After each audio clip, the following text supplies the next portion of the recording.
नमस्कार, बहुत बहुत स्वागत है आपका देश के नंबर 1 बहस के शो में ताल ठोके में आपका बहुत बहुत स्वागत है। देखिए, मुस्लिमों का पाक महीना रमजान चल रहा है जो 31 मार्च तक चलेगा। इसके बाद ईद आ जाएगी। बीच में 14 तारीख को होली है और उसी दिन रमजान में जुमे की नमाज भी है। कई जगहों पर नमाज के बाद पथराव हो चुका है, नमाजी आपस में पथराव और बवाल कर चुके हैं। ऐसी घटनाओं को देखते हुए ही यूपी सरकार ने सुरक्षा व्यवस्था टाइट कर दी है। लेकिन सबसे बड़ा बवाल और विवाद होली को लेकर है, जहां रंग के छींटों से मुस्लिमों का धर्म खतरे में आ सकता है। अब सरकार के सामने इस विवाद को रोकने की चुनौती है। एक तरफ सरकार फोर्स लगाकर सौहार्द बनाने की कोशिश कर रही है, तो दूसरी तरफ उनके मंत्री और विधायक रंगों से बचने के लिए मुस्लिमों को एक से एक बढ़कर सलाह दे रहे हैं। रघुराज सिंह, जो कि यूपी सरकार में मंत्री हैं, उनका कहना है कि जिनको रंगों से दिक्कत है वो तिरपाल का हिजाब बुर्का सिलवा लें और रंगों से बचने के लिए तिरपाल पहनकर बाहर निकलें। मंत्री के बाद बीजेपी विधायक केतकी सिंह बलिया पहुंची, जहां मेडिकल कॉलेज बन रहा है। मीडिया से बात करते हुए उन्होंने कहा कि अगर मुस्लिमों को हिंदुओं के त्योहारों से इतनी दिक्कत है तो साथ में इलाज कराने में भी दिक्कत हो सकती है। उन्होंने योगी जी से मांग की कि मुस्लिमों के अलग इलाज की व्यवस्था की जाए। तो अब सवाल उठता है कि होली से पहले हिंदू मुसलमान आखिर क्यों हो रहा है। इसी मुद्दे पर करेंगे आज बहस, ठोकेंगे ताल, पूछेंगे सवाल, क्योंकि त्योहार पर हिंदू मुसलमान लगातार हम देख रहे हैं कि ट्रेंड सेट हो गया है। नमाज के टाइम से लेकर रंग खेलने पर विवाद हो रहा है, क्योंकि मुस्लिमों को मंत्री रघुराज सिंह तिरपाल पहनकर बाहर निकलने की सलाह दे रहे हैं, क्योंकि बीजेपी विधायक केतकी सिंह मुस्लिमों के लिए अलग से इलाज का व्यवस्था करने की बात कर रही है, क्योंकि अफसरों की नियुक्ति पर सवाल उठाए जा रहे हैं। डीजीपी को लेटर लिखकर संभल सीईओ को हटाने की मांग की गई। तमाम सारे मुद्दे हैं। इन्हीं तमाम मुद्दों पर हम करेंगे डिबेट, लेकिन उससे पहले एक छोटी सी रिपोर्ट देख लेंगे।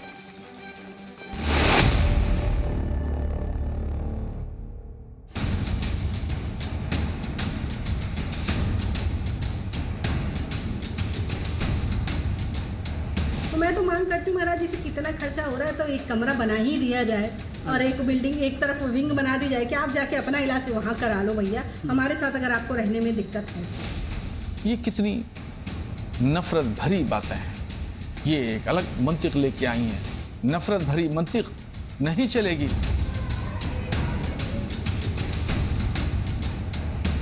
जब होली होती है तो उनको दिक्कत, रामनवमी होती है तो उनको दिक्कत, दुर्गा पूजा होती है तो उनको दिक्कत, तो हम लोग के साथ इलाज कराने में भी हो सकता है उनको कोई दिक्कत हो। मुस्लिमों को लेकर जो बयान दिया है केतकी सिंह ने, वो भी भारतीय जनता पार्टी की पीडीए के खिलाफ फोर्स को दर्शाता है। समाजवादी पार्टी समझती है ये बयान भारतीय जनता पार्टी का बयान है।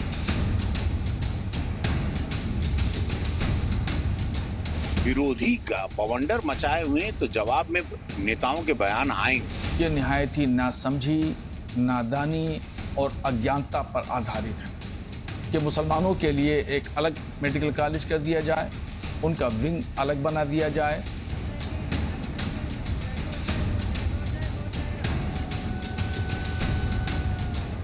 तो त्रिपाल का हिजाब बना लें और उससे वो लोग जा आ सकते हैं, तो उसमें परेशानी नहीं होगी और उनको आसानी से अपनी नमाज अदा भी हो जाएगी।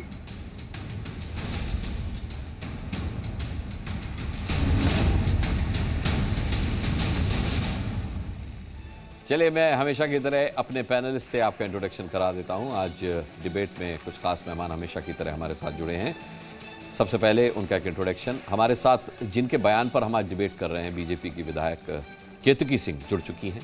बहुत बहुत स्वागत मैं करता हूं उनका। रामकृपाल सिंह, वरिष्ठ पत्रकार, यहाँ स्टूडियो में मेरे साथ मौजूद हैं। अनुराग भदौरिया, समाजवादी पार्टी के प्रवक्ता, हमारे साथ जुड़ चुके हैं। आचार्य विक्रमादित्य, हिंदू धर्मगुरु, यहाँ स्टूडियो में मेरे साथ मौजूद हैं। शहाबुद्दीन बरेलवी, अध्यक्ष जो हैं AIMJ के, वो यहाँ पर हमारे साथ डिबेट में जुड़ चुके हैं। मुमताज़ आलम रिजवी साहब हैं, वो हमारे साथ इस्लामिक स्कॉलर की हैसियत से स्टूडियो में मौजूद हैं। अमितोष पारिक, विश्व हिंदू परिषद के प्रवक्ता, वो हमारे साथ जुड़ चुके हैं। सभी का मैं बहुत बहुत स्वागत करता हूं और केतकी सिंह जी से इस डिबेट की शुरुआत करूंगा।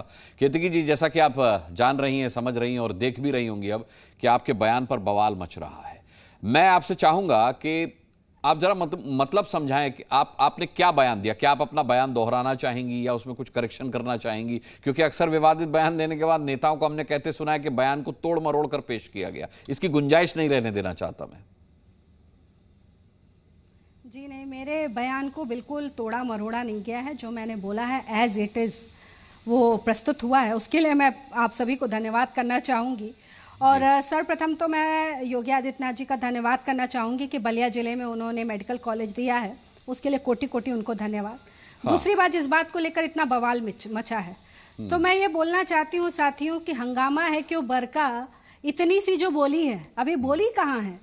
अभी तो आपको सत्य का एक हल्का सा झलक दिखाया तो इतनी मिर्ची लग गई और इतना बुरा सबको लग गया और इतना बवेला मचा हुआ है। मैं पूछना चाहती हूँ कि हर त्योहार, हमारे हर त्योहार में, होली हो, दिवाली हो, रामनवमी हो, कोई भी पूजा हो हमारी, उसमें सुरक्षा व्यवस्था को चाक चौबंद किया जाता है कि कहीं से कोई बवाल ना हो। मैं ये पूछना चाहती हूँ कि ऐसे वो कौन लोग हैं जिनसे इतनी असुरक्षा इस देश में फैलती है?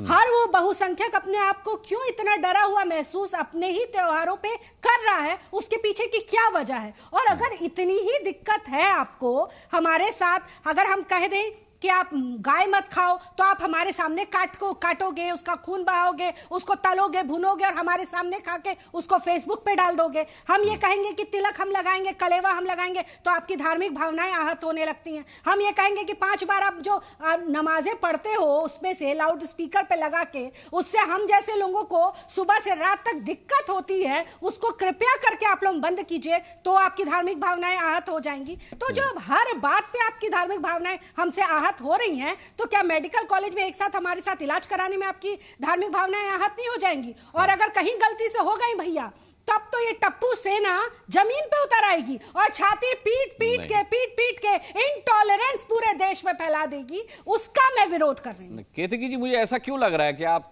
सनसनीखेज बयान दे रही हैं? इसकी जरूरत नहीं थी इस तरीके के बयान की। किसी भी मुसलमान ने इस बात पर आपत्ति नहीं की कि उसे अस्पतालों में हिंदुओं के साथ इलाज कराने पर दिक्कत है। हम अस्पतालों में जाते हैं, कई मुसलमान डॉक्टर्स होते हैं, हम उनसे इलाज कराते हैं। मुझे इस बयान की जरूरत समझाइए, ये बयान देने की जरूरत क्यों पड़ी आपको? देखिए, यही दिक्कत है आप अनुराग जी, यही दिक्कत है हमारे साथ। हम हर चीज के पीछे वजह खोजने लगते हैं। आप मुझे क्या वजह बता सकते हैं क्या कि जम्मू कश्मीर में 5 लाख जो पंडितों की हत्या हुई, उसके पीछे की वजह आप बता सकते हैं क्या? आप इसकी वजह बता सकते हैं क्या कि संभल में आज तक हम हिंदुओं को होली खेलने नहीं दिया गया? क्या उसकी वजह आप हमको बता सकते हैं क्या? आप ये बता सकते हैं क्या कि पूर्वोत्तर से लेकर और तमिलनाडु तक आज हिंदू अपनी पूजा पाठ नहीं कर सकता? उसकी वजह आप बता सकते हैं क्या? हर चीज के पीछे मैं पूछना चाहती हूँ कि हिंदुओं को हर बात के लिए, हर चीज के लिए आखिर कब तक सफाई देनी पड़ेगी और क्यों देनी पड़ेगी?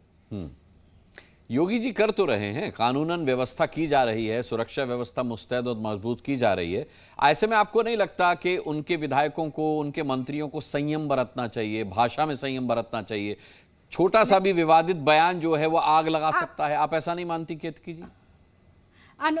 अनुराग जी, आग अगर हम लोग कुछ नहीं भी बोलते हैं तो आग तो लगी हुई है। तभी तो इतनी सुरक्षा व्यवस्था की हम बात कर रहे हैं ना, तभी तो ये सुरक्षा लग रही है। साल में 52 बार जुम्मे होते हैं। अगर आप मुझे बता दीजिए किसी शुक्रवार की जुम्मे की नमाज कभी सुरक्षा लगानी पड़ी हो? परंतु साल में अगर एक त्योहार मनाने हिंदू जा रहा है, किससे सुरक्षा की उम्मीद कर रहे हैं? परसों मुमताज आलम रिजवी ने स्टूडियो में होली खेली है केतकी जी। ये मुमताज आलम रिजवी जो स्टूडियो में खड़े हैं, इन्होंने आचार्य विक्रमादित्य के साथ होली खेली है अभी 2 दिन पहले। मैं तो बधाई देना चाहूंगी और रिजवी साहब से कहूंगी कि थोड़ा सा अपने मस्जिदों से भी इस बात का फतवा जारी करा दे। जैसे ये फतवा जारी होता है कि अपनी बहन बेटियों को छोड़ के आप चले जाइए और नहीं तो आपका गर्दन काफिरों काट दिया जाएगा, वैसे मस्जिदों से थोड़ा ये फतवा जारी करा दे कि हर मुसलमान भाई खुले दिल से आप होली खेलिए। ये आप शुरुआत तो कराइए, देखिए पीछे से हम लोग क्या क्या करते हैं। फतवा जारी करवाएंगे? अच्छा मुमताज आलम रिजवी साहब, देखिए, सबसे पहले तो मैं इस तरह का चश्मा जो लगाए हुए हैं वो उतार देना चाहिए। अच्छा, आप चश्मा पहनकर खड़े थे क्या? नहीं, मैं इसलिए कि कुछ लोग ऐसा चश्मा लगा लेते हैं ताकि पता न चले, तो मैं ऐसे चश्मे तो पहले उतारना पड़ेगा, उसके बाद भारत सही नजर आएगा। तो जल्दी मैं कहना चाहूंगा इनके लिए, जो हमारी विधायिका हैं केतकी सिंह जी का, कि जोड़न की अब बात करो, तोड़न की रट छोड़ो। जोड़न की अब बात करो, तोड़न की रट छोड़ो। प्रेम से विकसित देश होए, सबको भाई जोड़ो। अरे आज मौलाना साहब का एक बयान आया है। मैं एक मिनट एक करके तोड़ने की बात कर रहे हैं। आचार्य जी आपकी बारी आएगी। आचार्य जी अरे आचार्य जी बारी नहीं महू से एक मिनट एक करके भाई एक करके ऐसे नहीं एक करके महू से एक बयान आया है। ये गलत नहीं अरे मुमताज आलम अरे नहीं रिजवी साहब नहीं अरे वो मेरे सम्मानित मेहमान है रिजवी साहब नहीं भेजिए भाई इनको भेजिए नहीं इनकी बात पूरी हो जाने दीजिए। आइए मैं निवेदन कर रहा हूँ। नहीं आइए मैं आइए अरे मैं नहीं आप आप अपनी बात पूरी कर लीजिए। मेरे मंच पर ये नहीं होगा। मेरे नहीं अरे भाई बयान दिया है काजी ने नहीं काजी ने बयान दिया है कि महू से जो जुलूस निकाला है आपसे सवाल हुआ है। ठीक है तो जिंदा सवाल आपसे हुआ है। मार देंगे। ये बयान सवाल आपसे हुआ है। आप उनको समझाते आपसे हुआ है। अरे ठीक है आप भविष्य में होने वाला है। ठीक भविष्य में होने वाला है। आपके लोगों से होने वाला है। देखिए यहाँ ड्रामा बैटिंग कर देते हैं। ठीक है आचार्य जी बात नहीं अरे बहुत मेहमान सिखाता है। देखिए सबकी बारी आनी है। मुमताज भाई बात पूरी कीजिए। बात पूरी काटना सिखाता नहीं कुछ नहीं। देखिए हर मजहब में हर तरह के लोग हैं। नहीं ठीक है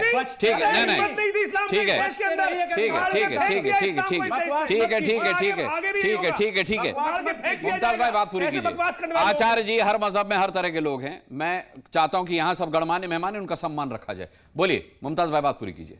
देखिए अभी महाकुंभ जो हुआ उसका वो जवाब है हमारी बहन केतकी जी का, क्योंकि वहां दुनिया भर से हिंदू आए और वहां पे हमारे जो संगम है वहां पे डुबकी लगाई और वहां 20% इलाहाबाद प्रयागराज में मुसलमान हैं। वहां चूंकि बहुत ज्यादा लोग आ गए, मैं क्या हुआ वहां मैं नहीं बताऊंगा, वो सब जानते ही हैं। ये बताना चाहता हूं कि मुसलमानों ने अपने घरों को खोल दिया, मस्जिदें खोल दी, कहां और स्कूल और कॉलेज। ठीक है रुक जाइए यहीं बैठे हैं साथ दूसरे वाले। अगर उन्होंने कहा था कि हमारी जमीन है होंगे, आप कह रहे हैं क्या बात कर रहे हैं भाई? रुक जाइए, रिजवी दूसरे रिजवी बैठे हैं। एक रिजवी कह रहे थे कि ये तो जमीन एक केतकी जी कुछ कहना चाह रही हैं। केतकी जी भी कुछ कहना चाह रही हैं। आपस में नहीं आपस में नहीं आपस में नहीं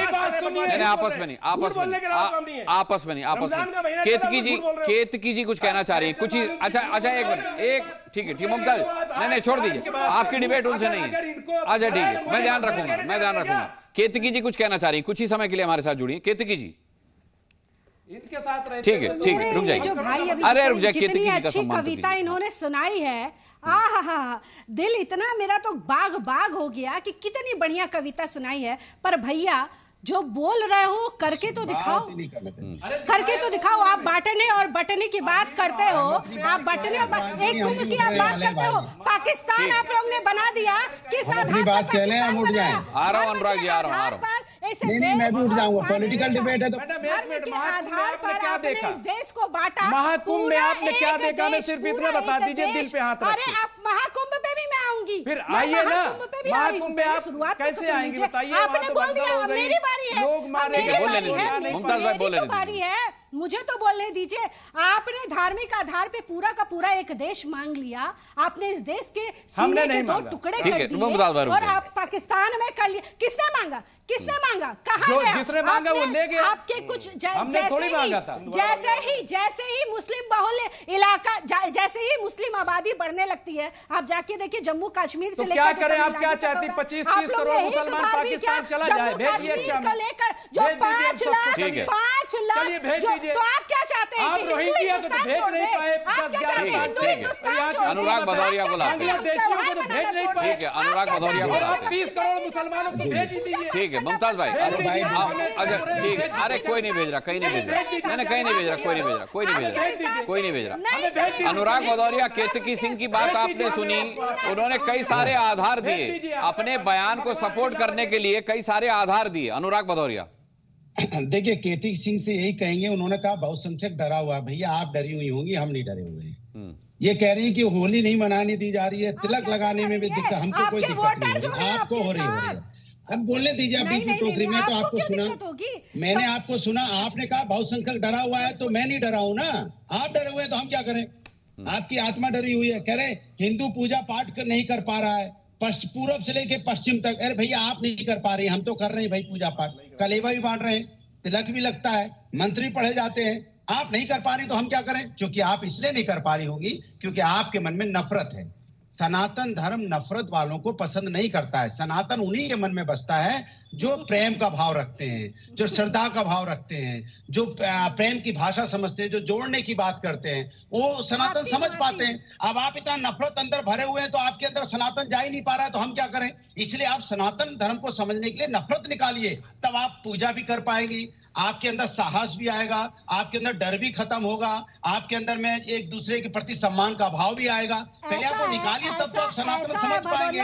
दूसरी बात, आपने कहा शब्द आपसे सुनकर तो मेरा हंस के पेट में दर्द हो जाएगा। कहीं आप मुझे हार्ट अटैक दिलाने के लिए तो नहीं बने। आप सनातन शब्द का नाम अपने मुंह से ले रहे। अरे वही पार्टी के लोग हैं ना जो 500 साल बाद रामलला जहाँ पे आए अयोध्या में, आप उसी पार्टी के नुमाइंदे हैं ना कि आपको इतनी आपके अंदर हिम्मत नहीं हुई कि आप जाके रामलला के दर्शन कर लें। आप कुंभ की बात करते हैं, आपके कितने लोग जाके उस कुंभ में स्नान किए? आपके कितने लोग ये बोलने को तैयार होते हैं कि जो मथुरा में हुआ है वो गलत हुआ है? आप में से कितने लोग कहना चाहते हैं कि जो काशी में विश्वनाथ बाबा के सीने के ऊपर जो ज्ञान व्यापी बना है वो गलत है? आप लोग में से कितने लोग ये कहते हैं कि जुम्मा जो दिल्ली की जो इनकी मस्जिद है उसकी सीढ़ी के नीचे जो देवी देवताओं की प्रतिमा लगी हुई है उस पे पांव रखकर जाना गलत है? आप में से कितने बार लोग बोलते हैं? वो आप नहीं बोलेंगे इसलिए क्योंकि आपका वोट बैंक घिसक जाएगा।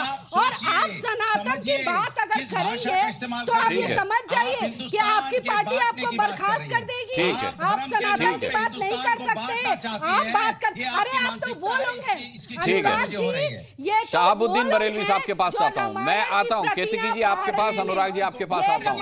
शहाबुद्दीन बरेलवी जी, केतकी सिंह ने एक आशंका जाहिर की है कि आपको आज हिंदुओं के त्योहारों से दिक्कत है, कहीं ऐसा ना हो कि अस्पताल में उनके साथ इलाज कराने में भी दिक्कत हो, तो मुसलमानों के लिए अस्पतालों में अलग से वार्ड और कमरा होना चाहिए। क्या कभी भविष्य में ऐसा दिन देखना पड़ेगा हिंदुस्तान को कि मुसलमानों को हिंदुओं के साथ इलाज कराने में भी दिक्कत होगी?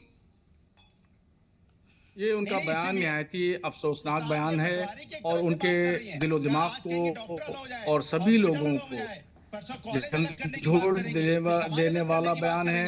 उनको ये देखना चाहिए, पढ़ना चाहिए कि 1857 से लेकर के 1947 तक हिंदू और मुसलमानों ने शाने से शाना मिलाकर के जंगें लड़ी हैं। और अनुराग जी सुन लीजिए, शहाबुद्दीन बरेलवी साहब बोल रहे हैं। दूसरा देश बन गया तो बताइए, जीतिए, लेकिन हिंदुस्तान को अरे भदौरिया जी, आपको सबने सुना है, सुन लीजिए, अभी मेहमान मेरे पास बचे हुए हैं। साहस है, गूदा है तो आंख में आंख डाल के बात कीजिए। इस तरह चिल्लाने से नहीं होता है कुछ भी, पॉइंट पे बात कीजिए। ठीक है, बरेलवी साहब पॉइंट पे बात कर रहे हैं, उनको सुन लीजिए। बरेलवी साहब पॉइंट पे बात कर रहे हैं। अरे भाई, अरे दो लोगों के बीच डिबेट नहीं है। देखिए, यहाँ बड़े मुमताज आलम रिजवी और आचार्य जी शालीनता के साथ खड़े हुए, मैंने उनको समझा लिया। अब आप तो इतनी बड़ी पार्टी के प्रवक्ता हैं। अनुराग भदौरिया, शांत हो जाइए। बरेलवी साहब बोलिए। ऐसी भाषा शैली के लिए उन पे संवैधानिक कार्रवाई होनी चाहिए। मैं ये कह रहा हूँ कि हमारी मोहतरमा विधायिका जी जो हैं वो अब जम्मू कश्मीर से विधानसभा का इलेक्शन लड़ेंगी। 2027 में जो इलेक्शन होगा वो जम्मू कश्मीर से आप विधायक बनेंगे और हम सब लोग मिल करके वहां पर मुस्लिम बहुल सीट से जिता के लेकर के आएंगे और भाजपा की टिकट से आप लड़ेंगे। शुभकामनाएं आपके आशीर्वाद के लिए, पर ये मेरा देश है, आप मुझे नहीं बता सकते। अरे बरेलवी साहब का भी देश है ये, शहाबुद्दीन बरेलवी का देश नहीं है क्या? और आपको जो है वो मुख्यमंत्री जी आपको अपना चेहरा नहीं दे सकते, हिंदुत्ववादी चेहरा वही रहेंगे, आप नहीं बन सकती हिंदुत्ववादी चेहरा। आप कोशिश मत करिए। अरे जाइए, आपके मुंह से योगी आदित्यनाथ जी का नाम भी अच्छा नहीं लगता है। ये कुछ कोशिश नहीं कर रही। अरे भाई, उनके मुख्यमंत्री हैं, वो तो नाम लेंगे। ये पर्सनल फाइट हो रही है। कुछ कोशिश नहीं कर रही। आपको जम्मू कश्मीर से विधायक बनवाएंगे, मोहतरमा इस तरह का मत दीजिए। बहुत धन्यवाद। कम से कम आप किसी का तो भला करने में आप लगे हैं, किसी का तो आप अच्छा बोल रहे हैं। बहुत धन्यवाद, प्रभु आपको सद्बुद्धि दे। तो हम लोगों ने, तमाम मस्जिद के इमामों ने, तमाम मुतवल्लियों ने इकट्ठा होकर के ये तय किया कि जुमे के दिन होली होगी तो होली के सम्मान में 2 बजे नमाज करेंगे। ये बहुत प्रशंसनीय फैसला है बरेलवी साहब, जिस तरीके से मुसलमानों ने फैसला किया कि होली के चलते उन्होंने अपनी नमाज जो है वो डिले की है। अमितोष पारिक, क्या जरूरत है इस तरीके के बयानों की? आप मानते हैं इस तरीके के बयानों की जरूरत है जो विवाद पैदा करें? बिल्कुल अनुराग जी, मेरा एक निवेदन है। मैं मेरे विषय को बहुत जल्दी से सिंक्रोनाइज करूंगा, लेकिन एक एक करके इसको समझ में आ जाए कि इसकी आवश्यकता क्यों है। अंबेडकर से शुरू करते हैं। कहा अपनी किताब में, a Muslim brotherhood is not a universal brotherhood, it lies for Muslim to Muslim in India. और वो भारत को अपने देश मान ही नहीं सकते जब तक दरुल हरब और दरुल इस्लाम नहीं हो जाता। इनकी खुद के मजहब ने जब अपने आप को हमसे बांट दिया, जब देश को धर्म के नाम पे बांट दिया, और आज ये हमें सिखा रहे। अब आप देखिए इंसिडेंट, एक गीता 14 साल की लड़की का बलात्कार कर दिया जाता है मदरसे में गाजियाबाद में। कहां चले जाते हैं ये? मुरादाबाद में 14 साल की लड़की का बलात्कार कर दिया जाता है, कहां चले जाते हैं ये? गुजरात, दिल्ली, मुरादाबाद, कर्नाटक में मंदिर तोड़ दिए जाते हैं, कहां चले जाते हैं ये? इंडिया के जीते का 9 में आगजनी कर देते हैं, कहां चले जाते हैं ये? अल अजहर कहता है कि rapping Hindu women is right, कहां चले जाते हैं ये? जब नू दंगों के बाद घुस के मुसलमान लोग नहीं बर्दाश्त हो बाहर निकाल के फेंकते हैं, कहां चले जाते हैं? हर बार देश में बांटने का काम खाने में टूटना हो, या देश को बांटना हो, या बलात्कार करना हो,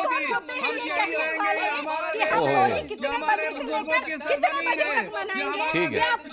अब मुझे लगता है कि राम कृपाल जी को मैं ला रहा हूं डिबेट में। मुझे लगता है कि सबको शांति से उन्हें सुनना चाहिए। मैं चाहता था कि राम कृपाल जी सबकी बात सुन लें और उसके बाद मैं उनका कमेंट लूं। राम कृपाल जी बड़े नाउम्मीद से नजर आए आप सबको सुनते हुए। निश्चित तौर पर मेरा तो देखिए, केतकी जी हैं बहन की तरह। मैं केवल एक बात कहता हूं, मैं आपके किसी भी तर्क को नहीं झुठलाता। देखिए अनुराग जी, मैंने आपके शो में एक बार और भी कहा था कि छुरी जो है ना, जो किचन में होती है वो नींबू काटने के लिए होती है, औजार भी है, लेकिन अगर आप उससे गला काटे तो हथियार हो जाएगी। मेरा ये कहना है कि ईद और होली ऐसा नहीं है कि पहली बार साथ आ रहे हैं या आसपास पड़ रहे हैं। हजारों सालों से हम लोग देखते आए हैं, कम से कम मेरी जो 70 साल की उम्र है, हमेशा हम मनाते हैं, कभी ऐसा कुछ नहीं रहा है। अतीत की बहुत सारी बातें हैं और भविष्य की आशंका, लेकिन मेरा ये कहना होता है कि जो जनता का प्रतिनिधि होता है, विधायक भी जनता का प्रतिनिधि होता है, और वो जनता में सब लोग आते हैं। मेरा ऐसा मानना है कि जो मोदी जी और मोहन भागवत जी दोनों इस बात को कहते हैं कि हमको दिल बड़ा रखना चाहिए, और ऐसे मौके पर मैं हमेशा इस बात को कहता हूं कि जो प्रतिनिधि है, जो मुखिया है, उसे सुनने और सहने का सलीका होना चाहिए। कोई ज़रूरत नहीं थी, आप गई थी एक अस्पताल के लिए, ठीक था, लेकिन ये वहाँ पे हिंदू मुसलमान करने का मेरा कोई मतलब ऐसा नहीं है। सबसे मोदी जी कहते हैं सबका साथ सबका विकास, सबका प्रयास सबका साथ। मोहन भागवत जी भी कहते हैं कि भाई हम कोशिश करें सब कुछ अपने गिरबान से लेते हुए कोई समस्या का हल निकालें, न कि हम समस्या को और बढ़ाएं। मैं मानता हूं बहुत सारी चीजें हैं, दोनों पक्षों की अपनी शिकायतें हैं, लेकिन ये कोई नई चीज नहीं है। इसके बावजूद, इतनी शिकायतों के बावजूद हम साथ रहते आए हैं, और कम से कम ऐसे मौके पर मेरा विनम्र अनुरोध है कि आप विधायक हैं तो अपनी पूरी जनता की विधायक हैं, जिस क्षेत्र की हैं, चाहे वहाँ हिंदू हो चाहे मुसलमान हो, और आपसे मेरा विनम्र अनुरोध है कि प्रतिनिधि के नाते थोड़ा सा सुनने और सहने की एक साहिलियत आनी चाहिए। इससे ज़्यादा मैं और कुछ नहीं। केतकी जी देखिए, मुझे बहुत अच्छा लगा रामकृपाल जी की बात, जो उन्होंने बहुत ही आराम से मुझ तक पहुंचाने का प्रयास किया, और मैं भी अपनी बात शॉर्ट में आपके बीच में रखना चाहती हूं और निवेदन करना चाहती हूं, जो मेरे बाकी साथी जुड़े हैं वो मेरी बात को सुने काटने से पहले। देखिए, ये जो सहने की बात है ना, एक बहुत बड़े नेता जो हमारे लिए एक गॉड फादर के रूप में हैं, उनकी एक लाइन मैं कोट करना चाहती हूँ, एग्जैक्ट वर्ड नहीं है पर मैं एसेंस जरूर उनका कोट करना चाहती हूँ कि उन्होंने एक बार कहा था कि अगर मुसलमान हिंदुओं को मारे पीटे यहाँ तक कि उनका कत्ल भी कर दे तो भी हिंदुओं को वापस उस पे वार नहीं करना चाहिए और उसको सहना चाहिए, उसको अपने में बर्दाश्त करना चाहिए। मैं ये बात मानने वालों में से नहीं हूं। मेरा ये मानना है कि कई सौ साल, आप एक दिन की बात कर रहे हैं, हम तो कई सौ सालों से ये बर्दाश्त करते हुए आ रहे हैं, परंतु नहीं, आज हर कोई आज ही में तो है, हर कोई तो आज भी तो देखिए मेरी बात भी इन्होंने काट दिया, फिर इन्होंने मेरी बात काट दिया। ये बताइए, बिल्कुल मैं उन मुसलमानों के साथ हूँ, मेरी बात मैं उन मुसलमानों के साथ हूँ जो एपीजे अब्दुल कलाम को अपना हीरो मानते हैं। मैं उन मुसलमान के साथ हूँ जो हवलदार हामिद अंसारी को अपना हीरो मानते हैं। मैं उन मुसलमानों के साथ हूँ जो मोहम्मद शामी को अपना हीरो मानते हैं। मैं उन मुसलमानों के साथ कदापि नहीं जो कल हमारे परसों जो हमारे क्रिकेटर ट्रॉफी जीत कर मुमताज भाई करेक्ट करा रहे हैं, आप अब्दुल हामिद कहना चाह रहे हैं, हामिद अंसारी कह गए। अपना हीरो बनाऊंगी, कभी नहीं मान सकती, कभी नहीं मान सकती। आप भावावेश में करनी चाहिए, अब्दुल हामिद को हामिद अंसारी कह गए चाहिए जो आज तक संभल में जिन्होंने होली, आप भावावेश में अब्दुल हमीद को हामिद अंसारी कह गई हैं केतकी जी। चलिए आचार्य विक्रमादित्य को ऑफिशियली लाता हूं, ऑफिशियली तो वो डिबेट में आ ही चुके हैं। आचार्य विक्रमादित्य जी, आपको नहीं लगता कि केतकी सिंह का बयान उस तरीके का है जैसे आप और मैं मिले, मैं आपसे कुछ ना कहूं और आप मुझे कहते रहे कि अगर तुमने मेरी तरफ आंख उठा करके देखा तो मैं तुम्हें छोड़ूंगा नहीं, अगर तुमने मेरे ऊपर हाथ उठाया तो मैं तुम्हारा हाथ काट दूंगा। जरूरत क्या है? मैं तो कुछ कह ही नहीं रहा, मैं तो कुछ कर ही नहीं रहा। भविष्य में होने वाला है वो दिखाई दे रहा है, तो उसकी आशंका व्यक्त करने में दिक्कत क्या है? मैं आ रहा हूं केतकी, आ रहा हूं भविष्य नहीं है, हमारा इतिहास है, मंदिर है, हमारा इतिहास। दिक्कत है आपको, दिक्कत है आपको। एक मिनट, अरे आपकी डिबेट मेरे सवाल का जवाब दीजिए। मुमताज भाई रुक जाइए, मुमताज भाई रुक जाइए, मुमताज भाई रुक जाइए। नहीं आपके आचार्य जी आपके कमेंट पर केतकी जी कुछ कह रही है। अच्छा ठीक है, अरे एक मिनट, वो बता रही केतकी जी, बताइए केतकी जी आप क्या कह रही हैं, बताइए। कहना चाहती हूँ लोगों से कि आप कह रहे हैं कि आने वाले समय में क्या इतिहास आप लोगों ने नहीं पढ़ा? हजारों वर्ष हमने सहा है, आज भी हम सह रहे हैं, अरे हजारों वर्ष पहले जिसने जुल्म किया उसके जुल्मों की सजा मैं मुमताज आलम रिजवी को क्यों दूंगा? एक मिनट, अगर ये मुझे नुकसान नहीं पहुंचा रहे, अगर ये मुझे नुकसान नहीं पहुंचा रहे,